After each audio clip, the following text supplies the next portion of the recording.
హెవీగా ఈ యాక్సిడెంట్‌లో గాయపడిన వాళ్ళలో తను కూడా ఒకరున్నారు.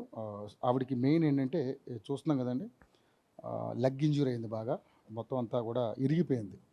లోపల ఇరగడం వల్ల దీని లోపల రాడ్‌లేసి ప్రస్తుతానికైతే దాన్ని అట్లా సెట్ చేశారు. తను కోలుకోవడానికి దాదాపు నాకు తెలిసి ఒక 2, 3 నెలలు టైం పట్టేటట్టుంది. సో, పరిస్థితి ఇది. ఇలాగే చాలామంది గాయపడ్డారు. దాదాపుగా 19 మంది చనిపోవడం, ఆళ్ళందరూ కూడా ప్రాణాలతో బయటపడడం. సో, మరి ట్రీట్మెంట్ ఎలా అందుతున్నాయి ఏంటనేది ఆవిడని అడుగుదాం. అమ్మ ఏం పేరమ్మా నీ పేరు? బుజ్జిబాయ్ సార్. అమ్మ? బుజ్జిబాయ్ సార్.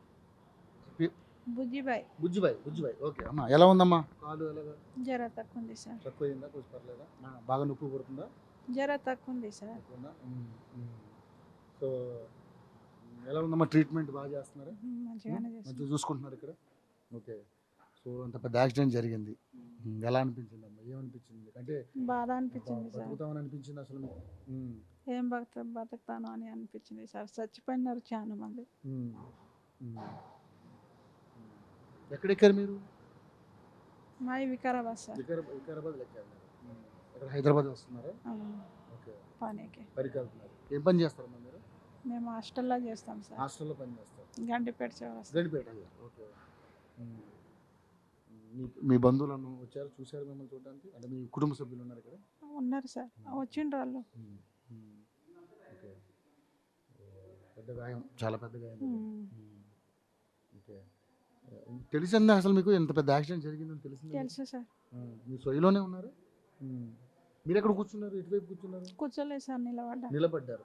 అంటే నాకు తెలిసి నిలబడ్డ వాళ్ళందరూ కూడా సేఫ్గా ఉన్నట్టుగా కనపడుతుంది. సో, అంటే నిలబడ్డ వాళ్ళందరూ కూడా, ఎందుకంటే దాదాపుగా కండక్టర్ గారు చెప్పినటువంటి విధంగా అయితే దాదాపుగా బస్సులో 55 మంది వరకు ఉన్నారు. చాలామంది నిలబడ్డారు. అందరికీ సీటింగ్ కెపాసిటీ చాలా తక్కువ ఉంటుంది కాబట్టి కూర్చున్న వాళ్ళు కూర్చున్నారు. కాబట్టి నిలబడ్డ వాళ్ళు చాలామంది వరకు సేవ్ అయినట్టుగా కనబడుతుంది మనకి. ఎందుకంటే వాళ్ళు నిలబడడం వల్లనే వాళ్ళు ఈరోజు ప్రాణాలు, అప్పటికీ ఆ టిప్పరు పడ్డంతో ఆ కంకరంతా అందరికి కూర్చున్న వాళ్ళు మొత్తం మునిగిపోయారు. బట్ నిలబడ్డ వాళ్ళకి మాత్రం ఇక్కడ వరకు వచ్చిందని ఎవరైతే గాయపడ్డ వాళ్ళు, దాని నుంచి బయటపడ్డ వాళ్ళు చెప్తా ఉన్నారు. సో, తను కూడా నిలబడ్డారు కాబట్టి తను ఈరోజు నిండిపోయారు. మొత్తం వచ్చేసింది మీ మీద మొత్తం. నేను బయటకు వచ్చారు. లాస్ట్లో ఉన్నారు మీరు? లాస్ట్లో ఏం లేదు సార్, మధ్యలో నుంచున్నారు. ఓకే. సో, చాలా పెద్ద గాయం.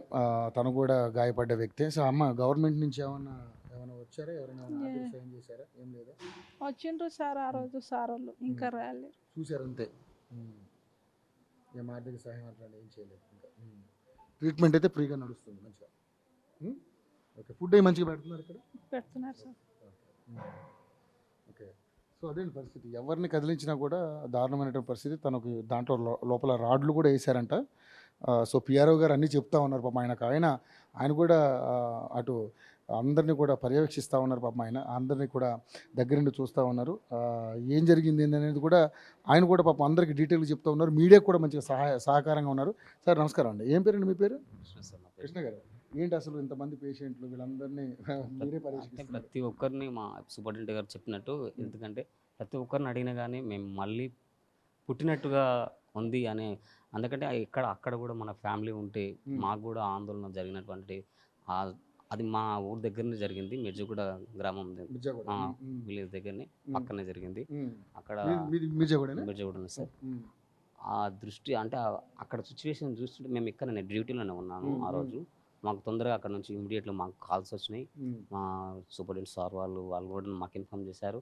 మేము ఇక్కడనే ఉండి నేను నైట్ డ్యూటీ చేసుకుంటూ మళ్ళీ 12 o'clock వరకు ఇక్కడనే ఉన్నాను. వాళ్ళందరినీ సేవ్ చేసుకుంది మేము. ఎందుకంటే మా పిఆర్ఓ అంటే పబ్లిక్ రిలేషన్స్ ఆఫీసర్. అంటే మేము వాళ్ళకు ఒక అంతే వాళ్ళని మేము సేవ్ చేసుకోవడమే మాది. అన్ని మెడిసిన్స్ కాడికి వెళ్ళి, ఫుడ్ కాడికి వెళ్ళి వాళ్ళకు ఫ్రీగా అన్నీ మన డాక్టర్స్ వాళ్ళు, టైం టు టైం సిస్టర్స్ వాళ్ళు అందరూ ప్రతి ఒక్కరు ఇక్కడ ఆయంలు కానీ, బాడ్ బాయ్స్ కానీ ఎనీ టైమ్స్ వాళ్ళకి ఏదంటే మెడిసిన్స్ ప్రతి ఒక్క డిపార్ట్మెంట్ వాళ్ళందరూ చాలా చక్కగా వాళ్ళకు నిర్ణయించడం, అదొకటి. ఇక్కడ సేవా కార్యక్రమం మాకు దొరకడం మాకు చాలా అదృష్టం అనిపించింది. ఇంకోటి వాళ్ళని చూస్తుంటే మాకు తరకపోయింది సార్.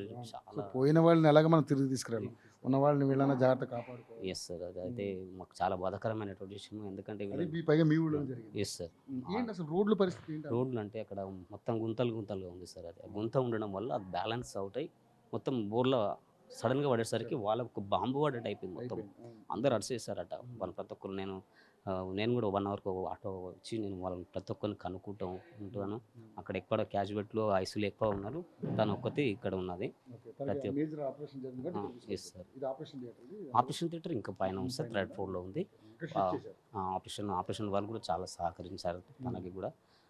ప్రతి ఒక్కటి అన్నీ ఫ్రీగా చేసినాం సార్ ఇప్పుడైతే ఇక్కడ మన పట్టణ Mahendra hospital medical college sir. Thank you Ramakrishna garu. నిజంగా అంటే తను కూడా పాపం పబ్లిక్ రిలేషన్ ఆఫీసరు. అంటే ప్రతి ఒక్కరిని కూడా ఇక్కడ ఉన్నటువంటి జాయిన్ అయినటువంటి ప్రతి పేషెంట్ను కూడా దగ్గరుండి చూసుకుంటూ డాక్టర్లతోటి పర్యవేక్షణ చేయిస్తూ వాళ్ళకి ఫ్రీగా మెడిసిన్స్ కానీ ఆపరేషన్స్ కానీ అదేవిధంగా ఫుడ్ కూడా మంచి ఫుడ్ కూడా వాళ్ళకి ఇప్పించే కార్యక్రమంలో మేము దగ్గరుండి ఎవరు చూసుకుంటా ఉన్నారు. సార్ మీర్జాగూడలో ఈయన కూడా మీర్జాగూడనే ఆ పక్కన జరిగిన యాక్సిడెంట్కి ఈయన చలించి వీళ్ళని కాపాడే ప్రయత్నంలో ఈయన కూడా మంచి పాత్ర పోషించారు. నిజంగా మీకు ధన్యవాదాలు సార్ నిజంగా. సో ఇలాగ అందరూ కూడా ఈరోజు వీళ్ళందరూ పని చేయబట్టే ఈరోజు కొంతమంది అన్న ప్రాణాలతో మిగిలారనేది నేనైతే అనుకుంటా ఉన్నాను. దాదాపుగా 55 మందిలో 19 మంది చనిపోయినా మిగతా వాళ్ళందరూ సేవ్ చేయగలిగారు. అది చాలా సంతోషకరమైన అంశం. కానీ పోయిన వాళ్ళని అయితే మనం తిరిగి తీసుకురాలేం.